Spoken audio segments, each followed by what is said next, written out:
शांति।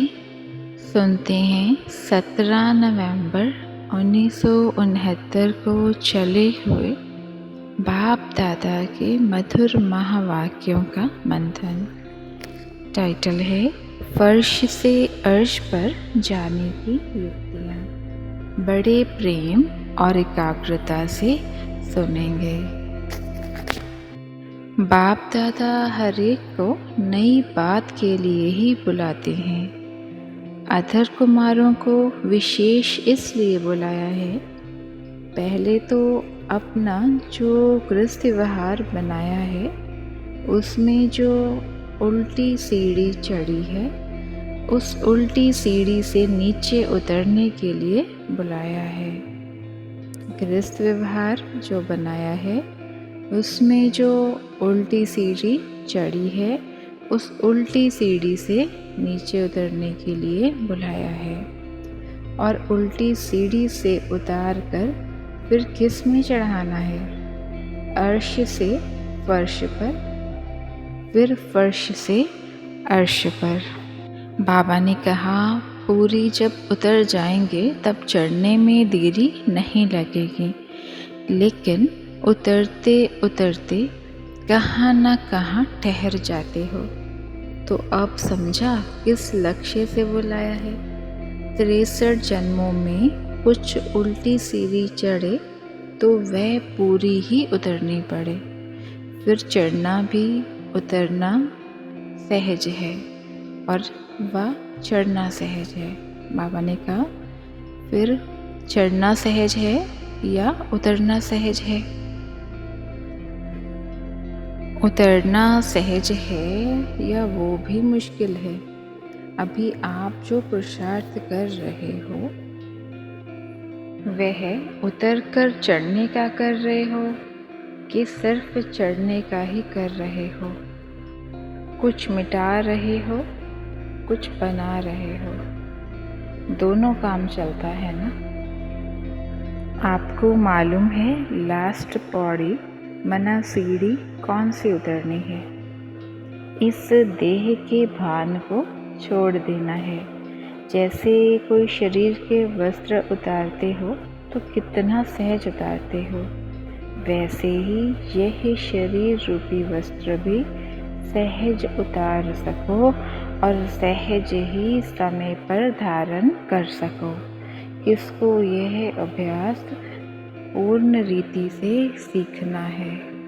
बाबा ने कहा सबको ये अभ्यास पूर्ण रीति से सीखना है। इसलिए बाप दादा भी कई बार समझाते हैं कि सभी बातों में इजी रहो। जब खुद सभी में इजी रहेंगे तो सभी कार्य भी इजी होंगे। अपने को टाइट करने से कार्य में भी टाइटनेस आती है। वैसे तो जो इतने समय से पुरुषार्थ में चलने वाले हैं उन्हों को अब बहुत ही कर्तव्य में न्यारापन आना चाहिए। अभी इस भट्टी में जो भी टाइटनेस है वह भी, और जो कुछ उल्टी सीढ़ी की पौड़ियाँ रही हुई हैं वह उतारना भी और फिर लिफ्ट में चढ़ना भी। बाप के लिए सारी दुनिया में लायक बच्चे ही श्रेष्ठ सौगात है। तो लिफ्ट में चढ़ने के लिए बाप की गिफ्ट बनना और फिर जो कुछ है वह भी गिफ्ट में देना पड़ेगा। गिफ्ट देनी भी पड़ेगी और बाप की गिफ्ट बनना भी पड़ेगा, तब लिफ्ट में बैठ सकेंगे। तो इस भट्टी में विशेष कौन सी छाप लगाकर जाएंगे? यही दो शब्द सुनाया, अट्रैक्टिव और एक्टिव। अगर यह छाप लगाकर जाएंगे तो आपकी एक्टिविटी भी बदली होगी। जितनी जितनी यह छाप व ठप्पा पक्का लगाकर जाएंगे उतनी एक्टिविटी भी पक्की और बदली हुई देखने में आएगी। अगर ठप्पा कुछ ढीला लगाकर जाएंगे तो फिर एक्टिविटी में चेंज नहीं देखने में आएगी। यह तो सुना था ना कि भट्टी में आना अर्थात अपना रूप रंग दोनों बदलना है। जैसा समय जैसी सर्विस उसमें एवर रेडी। कोई भी कार्य आता है तो एक्टिव जो होता है उस कार्य को शीघ्र ही समझकर और सफलता को प्राप्त कर लेता है।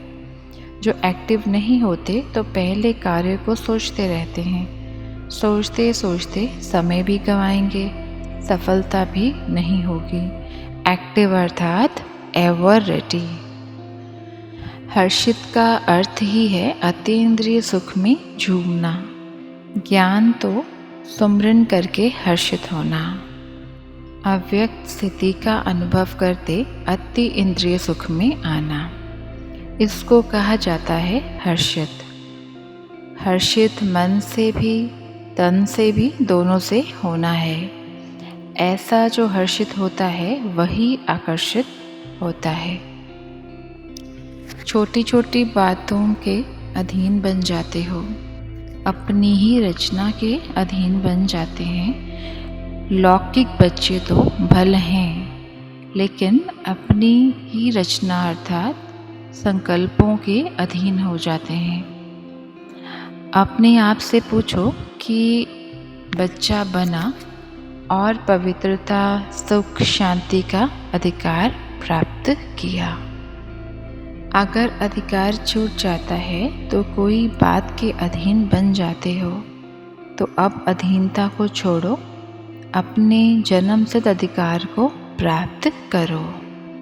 बाप दादा का स्नेह यही है कि बच्चों को श्रृंगार कर शोकेस में सृष्टि के सामने लाए। जब सभी संपूर्ण बनकर शोकेस अर्थात विश्व के सामने आएंगे तो कितने सजे हुए होंगे। सतयुग का श्रृंगार नहीं, गुणों के गहने धारण करने हैं। अब सुनते हैं मुरली के मुख्य पॉइंट्स। पहला पॉइंट है, जो लक्ष्य रखा जाता है उसको पूर्ण करने के लिए अभ्यास और अटेंशन चाहिए। दूसरा पॉइंट है, जब सभी संस्कारों से न्यारे हो जाएंगे तो फिर अवस्था भी न्यारी हो जाएगी। तीसरा पॉइंट है, खुद इजी बनने से सभी कार्य भी इजी, पुरुषार्थ भी इजी हो जाता है। और चौथा पॉइंट है, अब अधीनता को छोड़ो, पवित्रता सुख शांति के अपने जन्म सिद्ध अधिकार को प्राप्त करो। ओम शांति।